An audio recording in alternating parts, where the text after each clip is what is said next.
10 taon pa lamang si Tonton nang maulila siya ng kanyang ina. Ang tanging ikinabubuhay lamang nila ay ang pagbabasura ng kanyang ama, na kahit minsan ay hindi niya ikinahiya. Bagkos ay nagsusumikap si Tonton sa pag-aaral para na rin sa kanyang ama na si Mang Victor.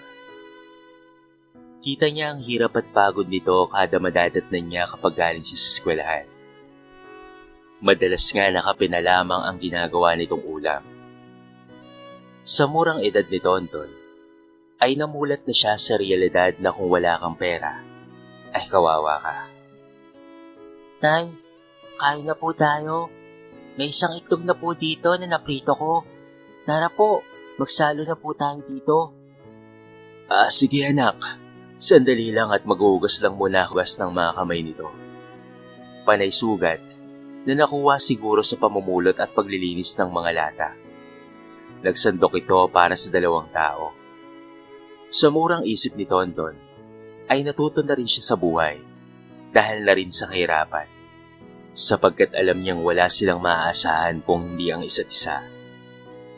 Umaga ng mga oras na yon, nagising si Tonton dahil sa nararamdaman na basa sa paanan niya. At dahil nga tagpi-tagpi lang ang kanilang bahay, ay tumutulo kahit saang parte sa kanilang maliit na bahay sa tuwing umuulan. Kita niya si Mang Victor na abala sa pagtatakip ng mga butas na tilalabasan ng mga tubig. Doble ang awang nararamdaman niya rito. Tumayo na rin ang batang si Tonton para tulungan ito sa ginagawa. Anak, pasensya ka na at nagising ka tuloy.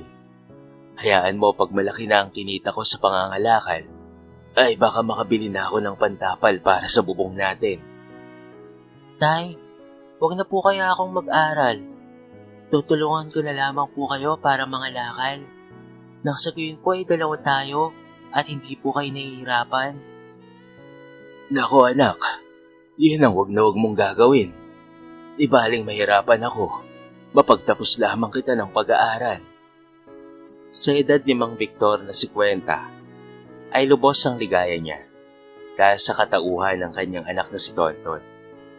Bukod kasi sa mabait ito, ay marunong rin itong intindihin ang sitwasyon nila. Kaya sa darating na kaarawan nito, ay pipilitin niya talagang ilabas ang kanyang anak sa paborito nitong laging hinihiling, ang makakain sa isang sikat na fast food chain. Maaga nang gumayak ang batang si Tonton. Kasalukuyang grade 6 na ito, at napakasipag nitong mag-aral. Kahit na ganoon ang sitwasyon nila sa buhay, hindi naman ito nawawala ng honor. Lagi itong honor student. Kaya't proud na proud si Mang Victor sa kanyang anak. Gamit ang lumang padyak, ay sakay dito si Tonton patungo sa paaralan. Pinagbaunan pa nga ito ng tinapay at tubig. Kapos man sila sa pera, nag-uumapaw naman ang pagmamahal nila sa isa't isa. Anak, mag-aaral kang mabuti ha. Maaga kang umuwi mamaya. Opo, Itay. Ingat po kayo ha. Kung hindi niyo na po kaya, pwede naman po kayong magpahinga na muna. Ginulo pa ni Mang Victor ang buhok ni Tonton bago ito iniwanan. Kumuhay pa ang bata sa kanyang ama at tumakbo papasok sa loob ng kanilang paaralan. Nasalubong naman ni Tonton ng ilang mga kaklase niya, kaya huminto ang bata pansamantala. Tonton, anong baon mo ngayon? Siguro tinapay na naman no? Ganun na nga, Boyet. Wala kasi kaming pera ni Itay. Kaya okay na ito para sa akin. Hayaan mo, bibigyan na lamang kita ng baon ko mamaya. Tara na. Salamat, Boyet ha. Ang gwapo mo talaga. Natatawang sabi ni Tonton. Sabay pumasok ang 2 bata sa loob ng kanilang silid-aralan. Mababait naman ang kanyang mga kaklase. Minsan pa nga, ay binibigyan siya ng mga ito ng pananghalian dahil lagi raw nakikita na tinapay araw-araw ang kinakain nito. Hindi rin naman lingid sa kaalaman ng mga naroon ang buhay ng si Tonton dahil paborito niya ang sinabing treat ng kaklase nila. Halos hindi na nga nakatulog ang bata dahil doon. Maaga rin siyang gumising para kahit papaano ay matulungan niya ang kanyang ama sa pagbubukod ng mga nabiling kalakal. Tay, Alam niyo ba, kaarawan ng kaklase ko ngayon, ang sabi po, trick niya po dahil magpapakain daw po sila ng mga magulang niya. At alam niyo po ba, Day, paborito ko po ang ipapakain nila. Mabuti naman kung ganon, anak. Hayaan mo. Madadala din kita doon basta mag-aral ka ng mabuti, ha? Halika na para maihatid na kita sa paaralan nyo. Sige po, Tay. 3 araw mula ngayon ay kaarawan na nga ng batang si Tonton. Kaya naman masaya siya kada araw na lumilipas. Pagdating nila sa tapat ng eskwelahan ay agad na tumakbo ang bata patungo sa silid-aralan nila. Napailing na lamang ang matanda matapos at nagsimula ng maghanap buhay. Ang baon niya ay isang bote ng tubig at kaperasong tinapay pantawid gutom sa buong maghapon. Nadaanan niya ang isang kainan na gustong-gustong puntahan ng anak niya. Napangiti si Mang Victor ng mag-isa dahil may ipon na siya para sa nalalapit na kaarawan ng anak. Madadala ko na ang anak ko dyan, konting kahit na lamang. Samantalang sa loob ng silid-aralan ng mga bata, ay tuwang-tuwa si Tonton dahil paborito niya ang pagkain na nasa isang lalagyan na ipinamamahagi ng nanay ng kanyang kaklase. Bigla siyang natakam at agad iyong kinain kasabay ng kanyang mga kaklase. Habang kumakain ng bata, ay naalala niya ang kanyang ama. O Tonton, bakit tumigil ka sa pagkain? Usog ka na ba? Hindi, naalala ko lang si Itay. Alam kong pagod na yon kaya ititira ko ang kalahati para sa kanya. Ang bait mo talaga sa tatay mo, Tonton. Gusto mo sa'yo na rin tong manok ko? Para meron ka pa mamaya. Totoo ba, Boyet? Pero wag na. Para sa'yo yan eh. Okay na ako dito. Hindi na kami ni Itay. Matutuwa yun mamaya pag uwi. Napakamot na lamang sa ulo ang kaibigan ni Tonton na si Boyet dahil sa pagiging maalalahanin para sa ama nito. Pag-uwi nito galing eskwelahan, ay agad niyang isinalin ang natirang pagkain sa isang plato. Siya namang buhos ng napakalakas na ulan. Kityak nito na basa ang tatay niya pag-uwi. At hindi nga siya nagkamali ng hula. Basang-basa ang buong katawan nito. Kit kumuha kaagad si Tonton ng malinis na damit ng kanyang tatay. Tay, dapat ay sumilong po muna kayo. Tignan niyo yan oh. Nabasa pa po tuloy kayo ng gusto. Naku, ayos lang anak. Luma na kasi ang padya ko. Kahit mababasa talaga ako kada uulan. Hayaan niyo po Itay. Pag nakapagtapos po ako, ibibili ko po kayo ng mas bago. At mas maganda yan. Ikaw talagang bata ka. Sige na, ako na dito.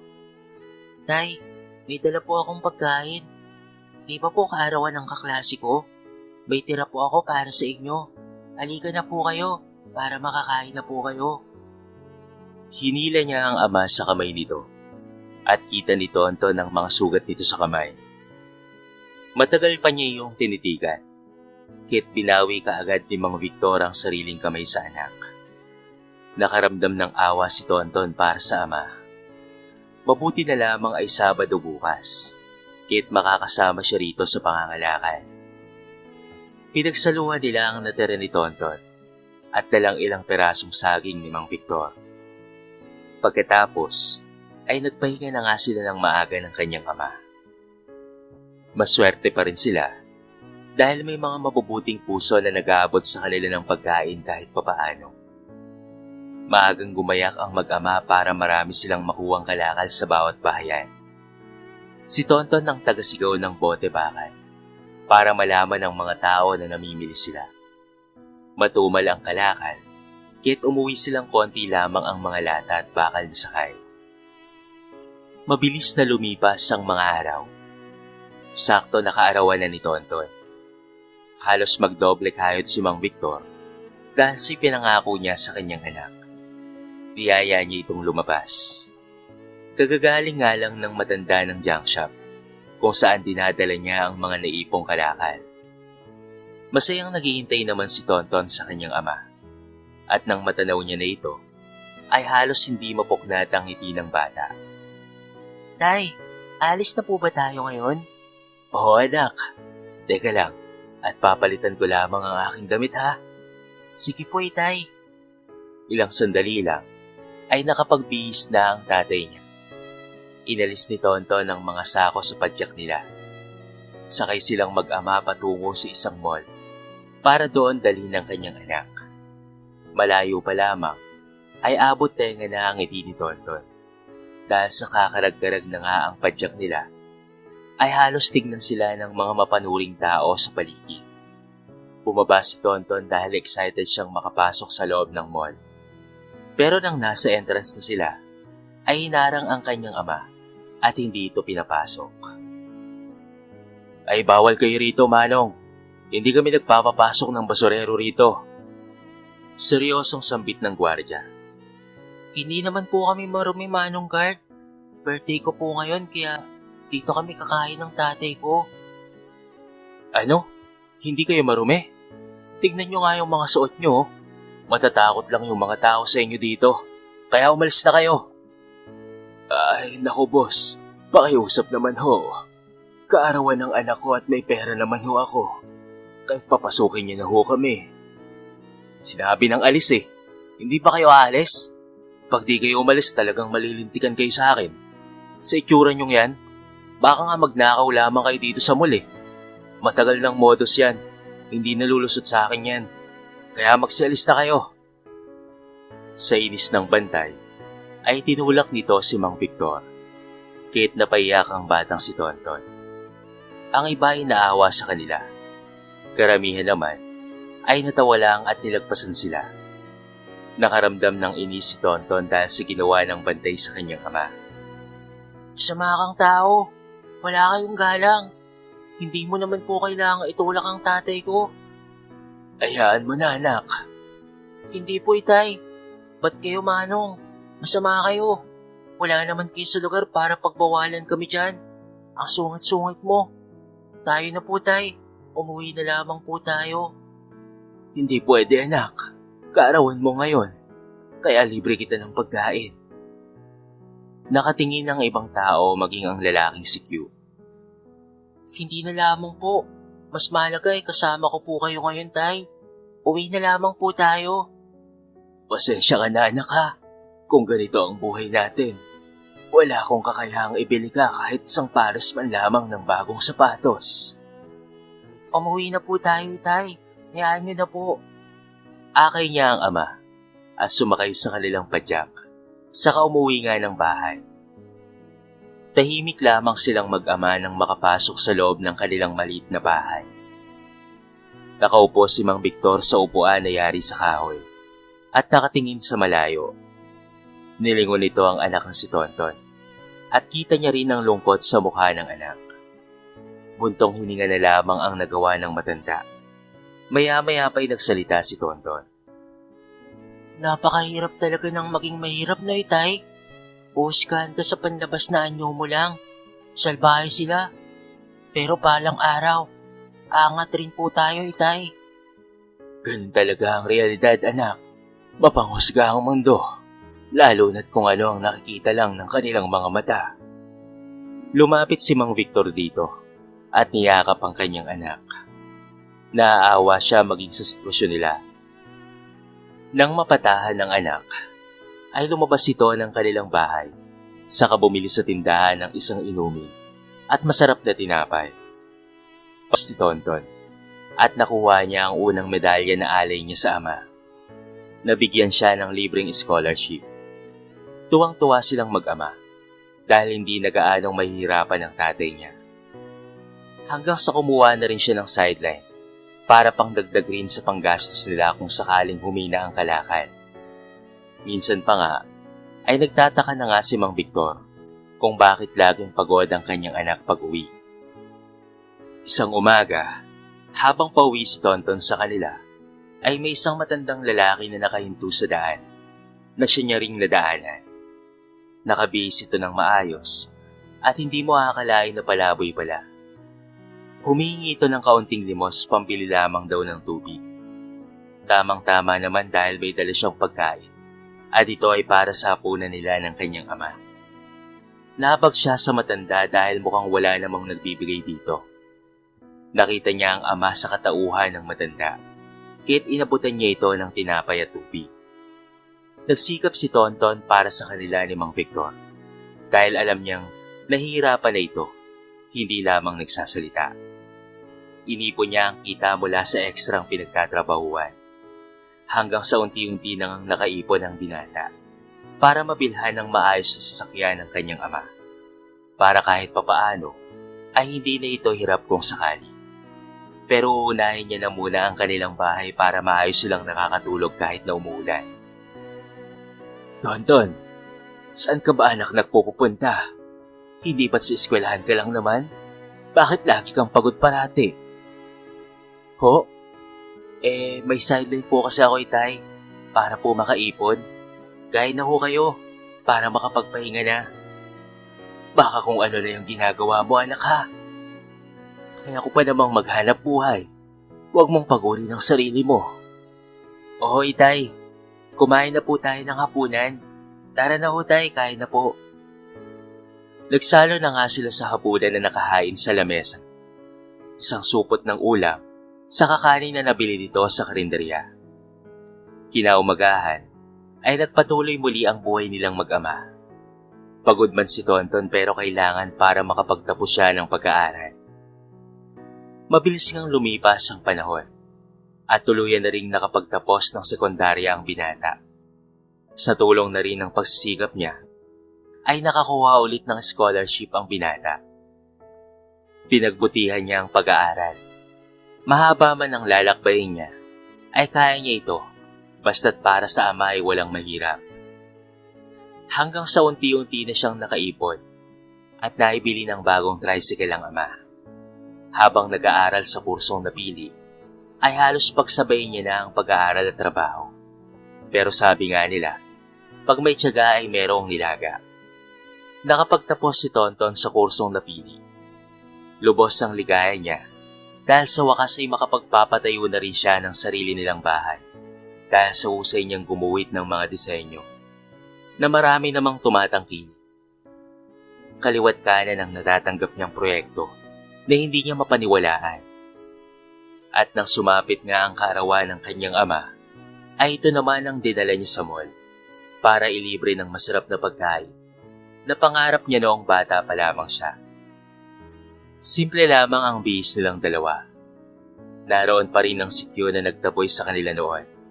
Pero baliwala na sa kanilang mag-ama yon. Tuwang-tuwa silang pareho dahil sa wakas ay natupad niya ang isang pangarap na hindi niya nadikma noong kabataan niya. Tay, may sorpresa po ako sa inyo, kaya lalagyan ko po ng piring ang mga mata niyo ha. Ha? Paano ako maglalakad? Baka matisod ako anak. Matanda na ang tatay mo. Si tatay talaga oh. Siyempre naman po, ahalalayan ko ho kayo. Pwede bang hayaan ko kayong mahulog? Tara na ho sa bahay. Ang batang ito talaga. Ang daming alam. Natawa pa si Tonton dahil nagrereklamo pa ang tatay niya. Pero gaya ng pangako ni Tonton sa sarili, ipinili niya ito ng tricycle. Kaya nang alisin niya ang piring sa mata ng ama, ay iniabot niya ang 2 susi na ipinagtaka nito. Para saan tong susi anak? Kailangan pa ba ng susi ng bahay natin? Maihipan lang ng hangin ito ay mabubuhal na talaga. Si tatay talaga. Kunin niyo na po muna yung isa, tapos tignan niyo sa likod ng bahay. Kinuha nga ni Mang Victor yung isang susi. At nagulat pa ito dahil sa isang tricycle na nasa likod ng bahay nila. Inalis muna nito ang talukpong. Nakangiti ito nang maabutan ni Tonton. Paneho si Tonton. Hanggang sa makarating na nga sila doon at pinapasok sila ng security guard. Huminto si Tonton sa 2 palapag na bahay. Maganda at maayos ang pagkakapintura nito. Tay, para ho ito sa inyo. Kaninong bahay ito, Ton? Huwag mong sabihin na atin ito. Opo, Itay. Para po sa atin ito. Para po sa'yo. Para kahit umuulan man, ay hindi na tayo magising sa ating gabi. Para magsahod ng tabo at palanggana. Nakita ni Tonton na tuluyan nang napaiyak ang kanyang ama. Kaya't niyakap niya ito. at inalo para kumalma ang kalooban. Nakatakip ang mukha nito dahil sa mga luha sa mukha. Salamat anak. Ako dapat itong magbibigay ng magandang buhay sa iyo.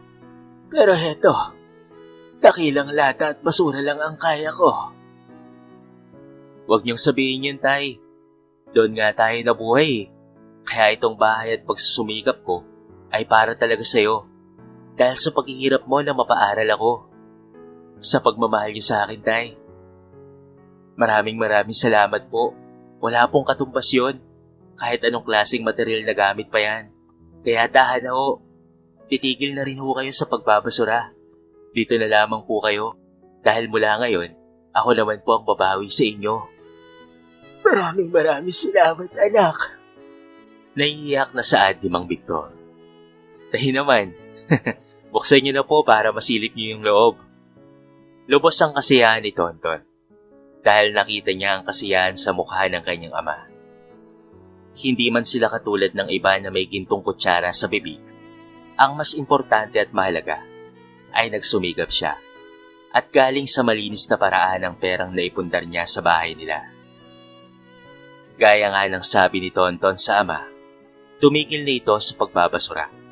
Ito na rin ang naghahatid sundo sa anak patungo sa trabaho. Hanggang sa sunod-sunod na ang naipundar nilang gamit at pati bagong sasakyan rin. Ang sabi nga, kung may pagsisikap ay may mararating. Maging mabuti ka pa rin kahit na ang tingin mo ay iniwan ka na ng lahat. Dahil ang buhay ay parang isang gulong. Nasa ilalim ka man ngayon, pero sa susunod ikaw naman ang nasa ibabaw.